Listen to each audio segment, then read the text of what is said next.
Our conversation today will be taking a little bit more of a global perspective on higher education, which will be kind of a refreshing take, since so much of what we cover on this show historically has been U.S. based. So there's definitely a lot going on, sort of global trends, but that I think are certainly relevant and impactful in the U.S. and kind of whether it's coming from here and exporting out to the rest of the world, or impacting us from countries all around the planet. So we'll be talking about all that, but talking about digital tools and change management and just looking ahead to the future. I think 2023 will be a very interesting year. So we're definitely spending a lot of time talking with a lot of different folks on kind of what their trend lines they're following. So with all that, we will start as we always do, have our guests introduce themselves and give a brief overview of their professional background and how they got to be where they are today. Well, thank you so much, Dustin, for having me on the show, and it's lovely to be with you and your listeners. I'm Catherine Friday. I'm based in Melbourne, Australia. I am a managing partner at EY, and in one of my roles, I get to lead our global education practice, which is something I love. I love doing very much, and I've been with EY since 2002. So since the collapse of Anderson, all that very long time ago. I've been in professional services all my life and have spent the vast bulk of that time supporting the work of government and public sector agencies, and over the last decade and a half of that, very much focusing in on the work of education delivery, both in higher education but also further, and strongly in K-12 as well. And as I said, it's really lovely to be with you today. Thanks for joining from halfway around the world, and like I said, it'll definitely be a refreshing perspective for our conversation here today, just to have you in with your unique experience. Because I think also, just to contextualize it for folks, like EY and the work it does in education, I think if you want to just give a brief explanation of that, because I know Sure. for me, it's not something that I'm just kind of generally aware of like, yeah, there's players and they do consulting or this or that or whatever. So yeah, if you want to kind of contextualize EY in general, the work they do in education, and maybe how your role particularly fits in. So EY, as listeners probably know, is a huge global professional services firm. So we do management consulting, we have a legal division, we obviously have a genesis in auditing and accounting provision and financial support services. We do mergers and transactions, we do strategy advice, we have data analytics, we have cyber teams, we do space tech. And it's fair to say that everything that we do on any given day of the week, we will be doing for an education provider somewhere around the world. And when I say education provider, I mean the whole cradle to grave gamut of it. So starting with early learning, we've got people who focus in on the early learning sector. Then we do K-12, both public and private. Then we do further education, or vocational, as it's termed in my part of the world, and higher education as well. In fact, higher education is probably about half of everything that we do, both public and private. And then we are also doing a huge amount of work in supporting workforce transition and transformation. So really ongoing learning and development and change of workforces around the world, and helping people rapidly reskill for what it is their jobs are demanding of them and asking of them, and supporting the change management journey around that as well. So we are likely to pop up in all manner of places, in all manner of countries, doing all manner of things.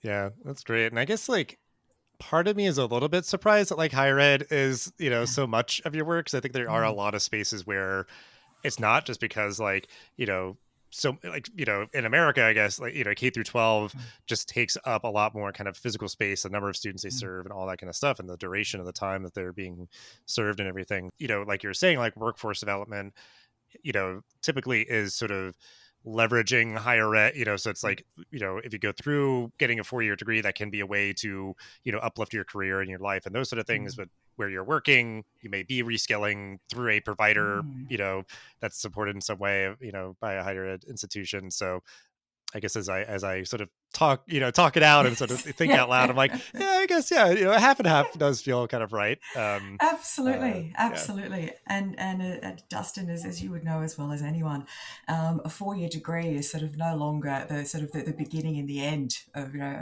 of most people's foray into post-secondary education. It's part of it, but it's just the first part of what will become lots of points of interaction and ongoing learning experiences that people have, well, even increasingly beyond their formal work life as well.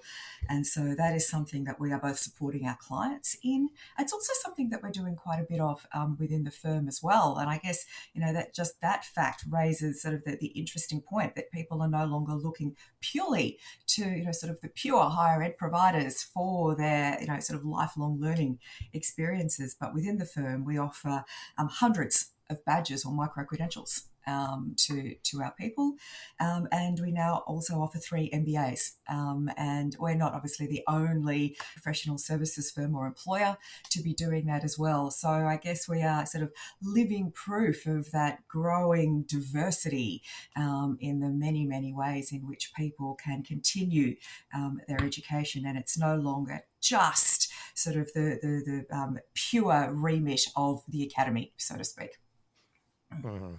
Yeah, there's definitely, yeah, I mean, just so much happening, like you said, with like the 4-year degree being this sort of, end all be all thing, like you said, where, you've seen a lot of companies and even now sort of like state governments and things saying like, we're not just sort of like by a default setting kind of thing, like requiring a 4-year degree just because, I don't know, it's just, the way we've always done it, or the best measure we have of like that's a qualified person who's going to be reliable. And it's like, yeah, maybe like there could be other ways, whether it's certificates or like badges, or you went through a boot That's camp exactly program right. or all these different things. So and yeah, even just I think, yeah, we've seen that trend line too of like different organizations on sort of a spectrum, I guess, of their sort of involvement with like helping to create like curriculum. So it's like, hey, AWS or Google or whatever, like we're sort of, Exactly. helping to create the courses to, equip people the skills that we want, so it's obviously like not altruistic entirely, but like it does help people to,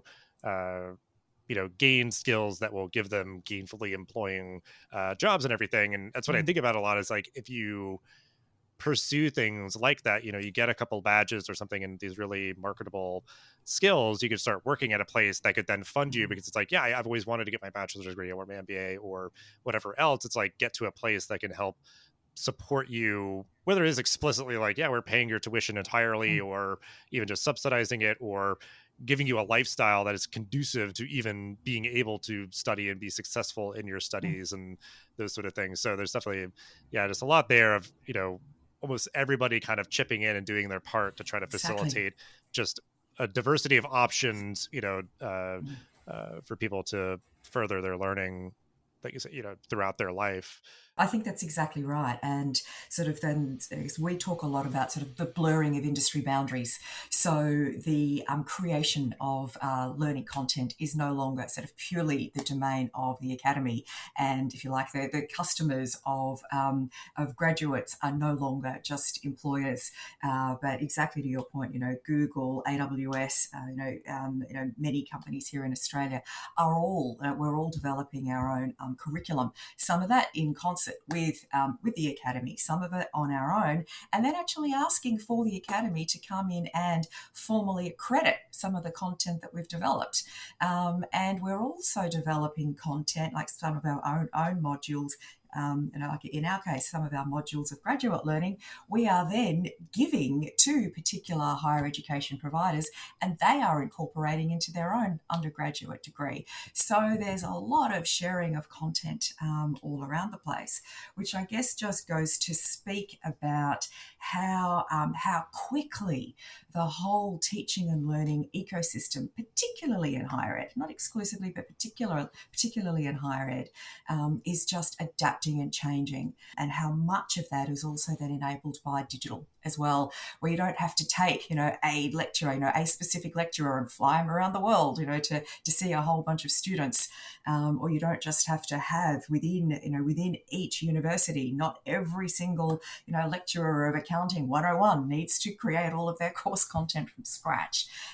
It's really easy to share amazing, world-class, high-quality content at increasingly reduced cost with students wherever on the planet they might happen to be. Mhm.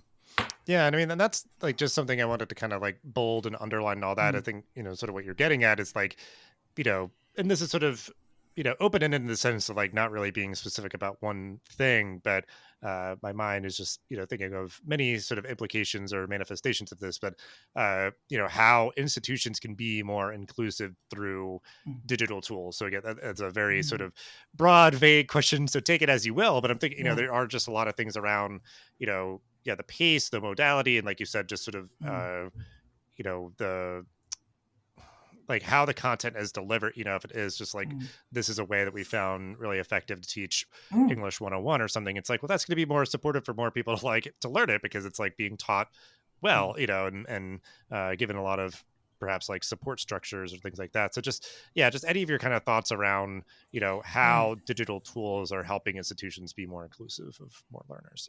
It's an awesome question, Dustin, and I reckon there's probably a PhD in it for someone. I guess I would probably start by saying that the use of digital itself has so much diversity and variety in it. I feel like almost starting from students being able to access digital content on their own, in their own time. That sort of self-paced learning, which might be appropriate for mature age students, or students who have previously had formal sort of teaching and learning experiences and don't want or don't require or potentially can't actually afford teaching and learning experiences that are more hands-on, more that involve more face time, all the way through to if you like something that we might consider to be a more traditional classroom experience, but that is enhanced with digital content that lecturers or teachers guide students to, and is used to both supplement and complement in classroom teaching time. And in that model, we're seeing increasingly in some of our premium higher education providers, the genesis of what's being sort of called the flipped classroom.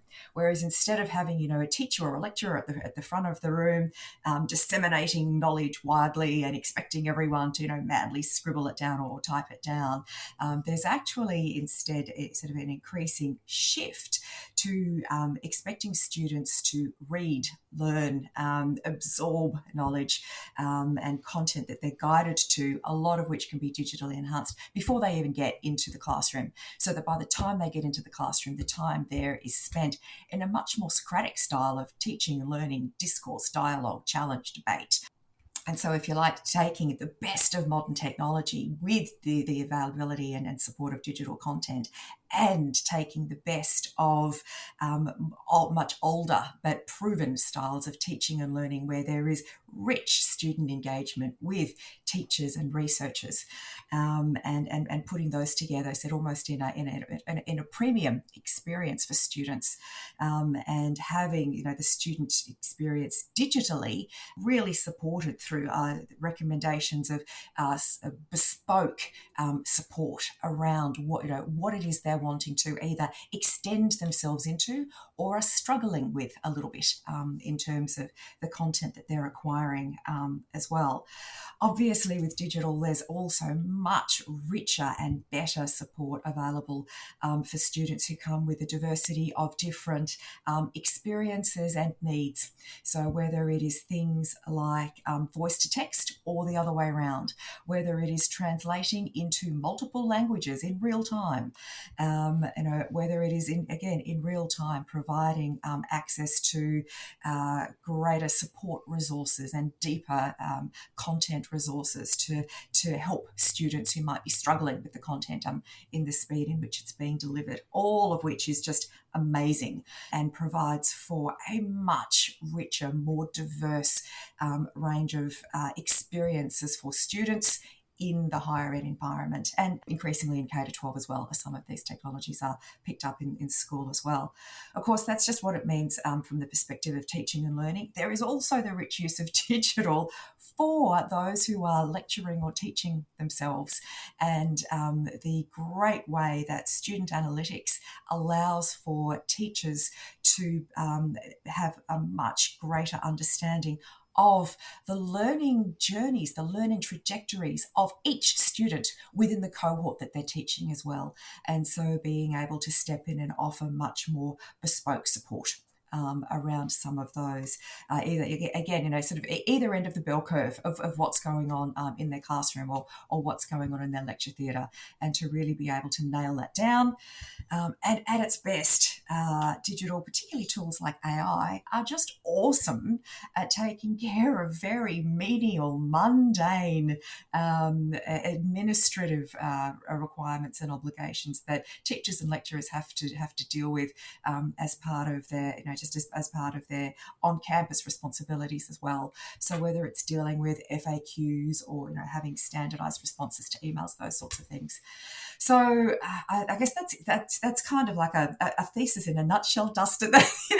The applications of digital in the education context are rich and broad and varied.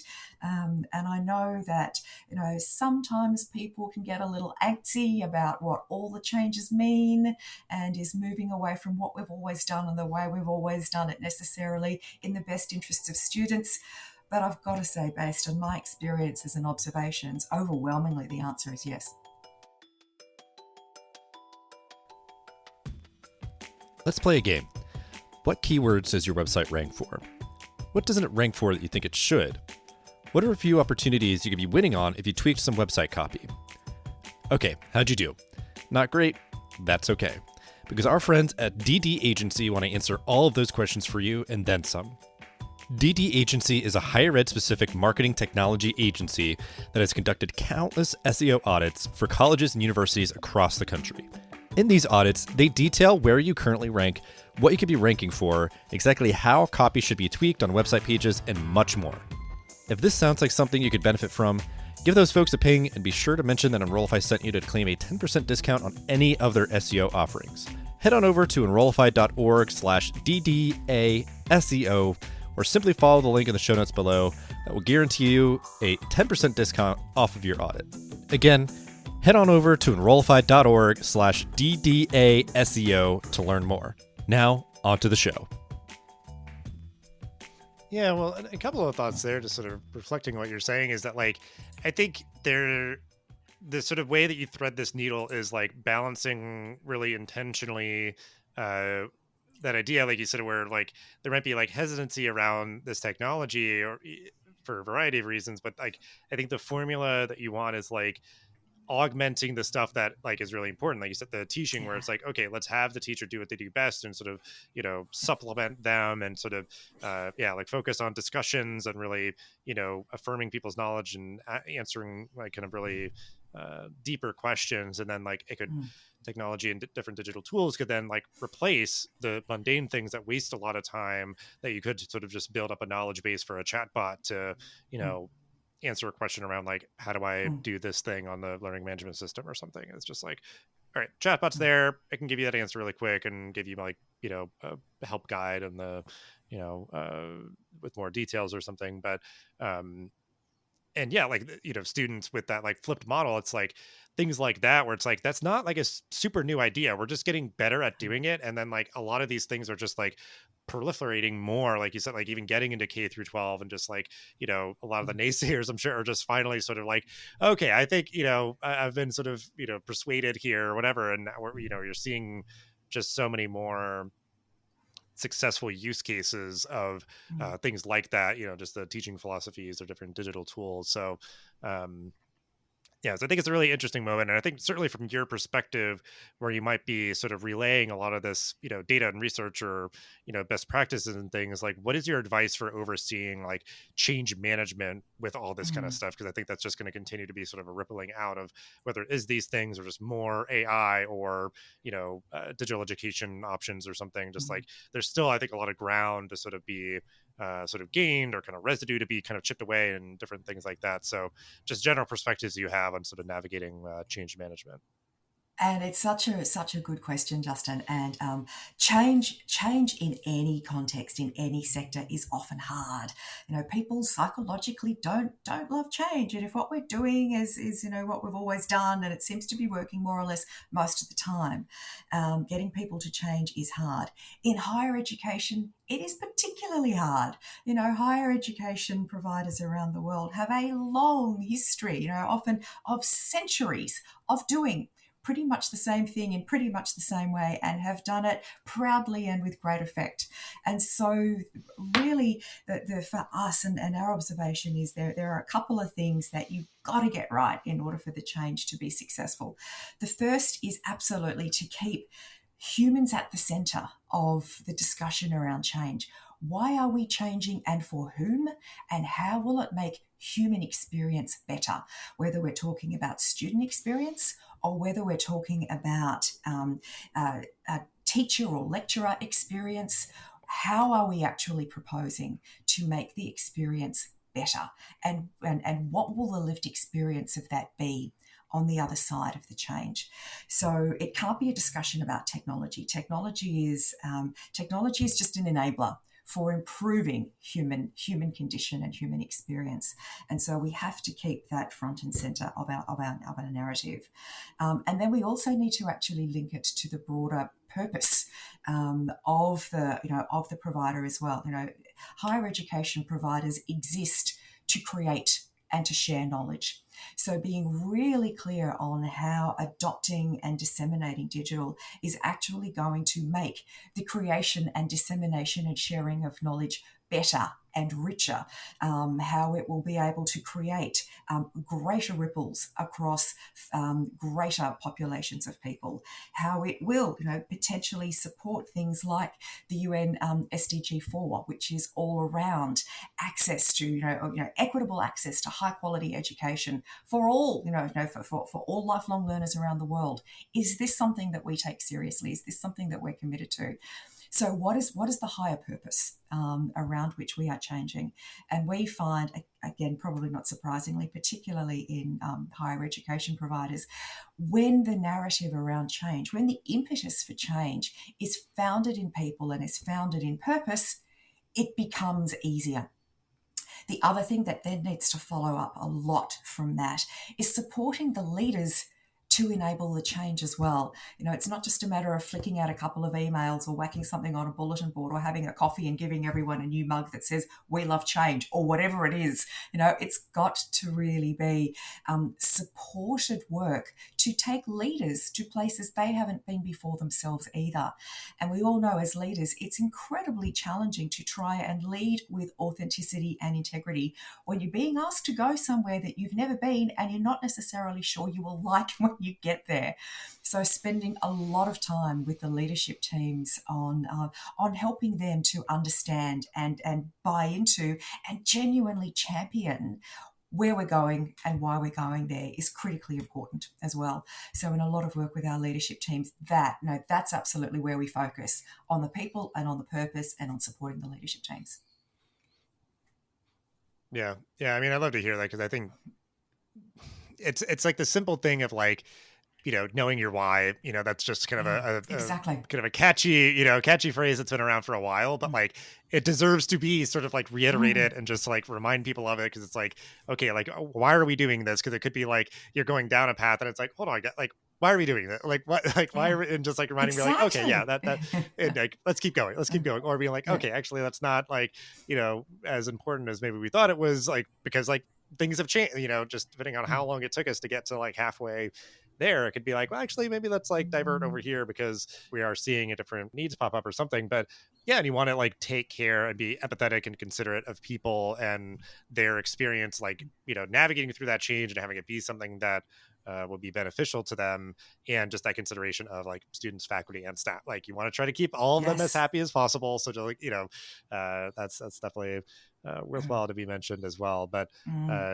yeah, I think it's even that idea where like I was wondering if you were going to be like, and like you need a really like clear plan or path and all that. It's like maybe like that's not as necessary as some of those other things. It's like if you had like, I'm thinking of like the metaphor, it's like at least like a dotted line of like, we know we want to get over there. We think, because again, it's like we've never been here before. We don't know, like we know where we want to go, but we've never gotten there. So it's like we think generally we're going to be going this way, but like that's part of it is I think not thinking that it has to be a very rigid thing, and if it's like we're not hitting this, then we've failed and we got to bail out and quit or whatever. It's like, be flexible and knowledgeable that like, yeah, you could zigzag your way all the way up to that sort of peak, that goal that you want to get to, and like that's okay, because like it could just again be that idea where like throughout that journey, any number of variables could affect which path you're That's taking, exactly but right. knowing that it's like an Yep. important goal. Yeah. That's exactly right. And that's why I think, as I said, for us, having the humans at the center, so remembering why we're doing this, because if we weren't trying to improve human experience in some way, we wouldn't even be talking about it. So, what is the human experience that we're trying to improve, whether it is the students or whether it is academics or both, so what is that, who are we wanting to reach with what it is we're doing, and again, why. And I think you're exactly right. If we've got those ideas in our heads, then it makes it easier to deal with the stressful stuff when it comes up, because there will be stressful stuff, because there always is when you start to do anything new. But it does also mean that you've got that flexibility and adaptability, and I think the resilience in what you're doing, because you know where you're going. But if you strike a big rock or a swamp, then you just go around it. You're not just going to sit there and stare at it and lose all hope. I mean, just you haven't lost the sense of why you're actually on this journey in the first place. So that's really what we focus on. And you're right, to a degree, you do need a plan, but it's always got to be a plan with a degree of flex built in, and to give people comfort that there is the flex and the resilience built into it as well. So, we're not just going to, railroad you through this process and expect you to love every single minute of it. We know that's not how humans roll. And again, if we're not keeping our students at the center of our thinking, if we're not engaging with them, if we're not engaging with leaders around the university, if we're not engaging with faculty and the corporate teams, then the whole thing's just going to crash and burn really early on. So it's got to be humans at the center, and then we figure everything else out from there. Mm-hmm. Yeah. I mean, I think, yeah, just that point of like humans at the center, there's a lot of implications of that. And I think a discussion for another day of just like, again, like a Yes. change management thing could be very in depth, but yeah, just being empathetic of like, yeah, like people's feedback and people's input and all those sort of things. So, yeah, very, very glad to hear that, kind of being integral to, the way that you all do things. But, for the sake of time, I did want to make sure, because I feel like just obviously in your position, I'm sure that you're just absorbing so much, kind of knowledge and research and different things. So if there's any resources that you feel like would be super important Yeah. just around kind of just, whether it is like global higher education, kind of, digital education, or, the variety of different tools and Mm. technologies or whatever has been catching your eye lately. But yeah, resources that we could put in the show notes. Podcasts like your own. I'm a big listener to podcasts. A couple from Australia that may not necessarily be well known to your listeners. One that I love is a podcast called the Minefield, and it's hosted by Waleed Ali and Scott Stevens. And so that's produced by the Australian Broadcasting Corporation, and I love it because it takes a look at a lot of the stuff that's going on, and it could be in tech or in geopolitics, and really starts to unpack a lot of the ethical issues that are sitting underneath that. One that they did recently that I thought was really interesting and might be of interest to your listeners was a podcast that it was titled, "What is Generative AI Doing to Our Capacity to Write and Think?" Which of course is sort of super, super topical at the moment. And one that they did sort of the week before that was titled, "What Does It Mean to Be Literate? And Is That Under Threat?" So they just sort of pick up some of these ideas and talk about them, often with guests, sometimes just between the two of them. But yeah, they cover a lot of ground doing that sort of thing. So that's definitely one that I would recommend. A book that I am about 2/3 of the way through reading and was just released last week and might be of interest to some of your listeners as well is called The New Learning Economy: Thinking Beyond Higher Education. And that's by Martin Betts and Michael Roseman. I said that's a new release, and it really looks at again sort of the historical factors that gave rise to the creation of higher ed systems, and what is their relevance and purpose now, and what should we be expecting from higher ed in the future, and what are sort of the various meta social and economic forces at play around that as well. And just for fun, something that I listen to, and again might be of interest to some of your listeners, is a fabulous podcast that's well loved here in Australia. That's called Chat 10 Looks 3. And that's between Annabelle Crabb and Lee Sales. They are both storied Australian journalists and cover many, many topics, including books in what they talk about, and focus not infrequently on matters of education, but also broad social policy as well. So those would probably be three things that I'd be very glad to share.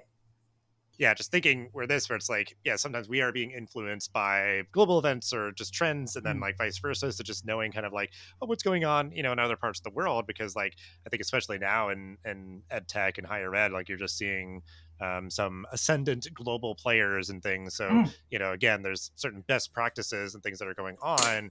And if it's just kind of the competitiveness and you're seeing different companies entering new spaces and bringing something different and all that, it's just good to be mindful of just sort of like things that could be impactful either like very soon or far into the future, where it's like, oh yeah, that's right, I remember hearing about that like months or years ago or something. So we can, that's exactly right, and sometimes in completely different contexts, which is great. And then you see kind of how it all knits together. Yeah, absolutely.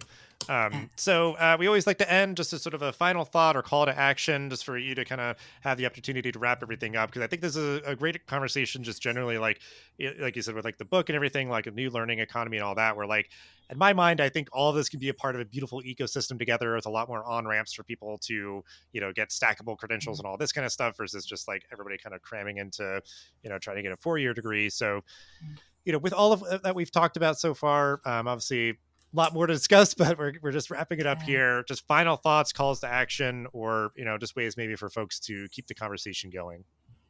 Yeah, thank you so much, Dustin. And I think for me, sort of the key sort of motivating or inspiring thought around all of this right now is that for the first time ever, we actually have within our grasp the ability to deliver on one of the UN Sustainable Development Goals. And that is obviously goal number 4, which is around having global access to high quality education for all of the world's students. And so many of the UN SDGs are bold and lofty ambitions, but we're still some ways off being able to achieve them. But the education one is within our grasp. And that is because of the enormous amount of incredibly high quality content that's available, combined with digital access, combined with so much transition and fluidity between population centres around the world as well. So I guess for me, the call out to all of our listeners is to really think about how we can tick that one off. How can we, with our collective resources and talents and access to digital and other sources of delivering and disseminating amazing teaching and learning content, make sure that anyone, anywhere in the world who has a passion to learn has that passion satisfied. Beautiful sentiment to end on. I love the optimism. Yeah, for these lofty goals, but they're important ones, they're necessary ones, and yeah, like I said, we kind of know that we have kind of the tools to, achieve that particular goal now. And yeah, so I just appreciate you sharing all your expertise and some great resources, and for taking some time early in your neck of the woods to have this conversation. Just thank you so much for your time. Pleasure. Thank you so much, Dustin. Appreciate the opportunity.